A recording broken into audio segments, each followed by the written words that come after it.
It is a very interesting and exciting time now that Republicans have taken control of the Senate. And as I've said many times, the most important thing we can do is reopen the Senate for business. Let's get to work. Let's start passing legislation that we know has bipartisan support that'll help our economy to grow and to create the jobs that we need. So right out of the blocks, what we're going to move to first is the Keystone Pipeline. This is a very, very important part of our energy infrastructure for America, and it is going to create thousands of jobs, including many jobs in Pennsylvania. It's very good policy.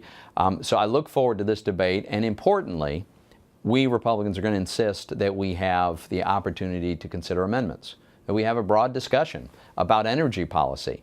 So I want to make sure that we approve the Keystone Pipeline, but I'd also like to eliminate, for instance, the corn ethanol mandate that we impose on every consumer. You know, when we gas up our tanks, 10% of what we put in our tanks is corn. You know, it's derived from corn. It's more expensive than gasoline. It is actually harmful to the environment to force this ethanol mandate on us. It raises the cost of our food. This isn't good policy. I'm delighted to finally be able to have an opportunity to address this. We also have EPA regulations that will be devastating to the coal industry, especially in western Pennsylvania. So I want to offer an amendment that would make sure we can continue to generate reliable, low-cost electricity from coal.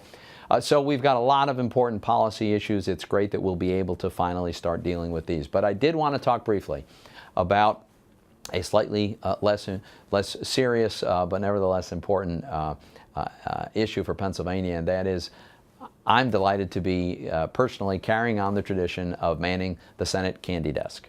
So for 50 years now, one desk on the Republican side of the aisle, the first desk that senators reach when they pass through the doors most commonly used to enter the Senate, that desk has historically been the candy desk.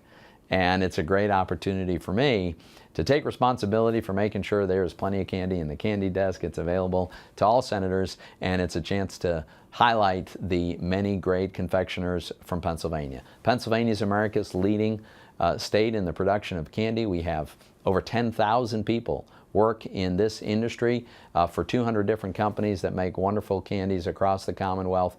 We produce over $5 billion in candies annually, and it's great fun to be able to man the candy desk. Last point I would like to make. There's going to be a rally at Independence Mall in Philadelphia on Saturday. I'm going to be at that rally because it's intended to show our support for policemen and policewomen. The men and women who put on that blue uniform and protect us day in and day out from Philadelphia, across the Commonwealth, and across the country are overwhelmingly a very honorable group of folks who take great risks, make big sacrifices for our security. And recently, I think they have not gotten the recognition and the appreciation that they're due. So I'm looking forward to being at this rally to lend my support to the men and women who help keep us safe.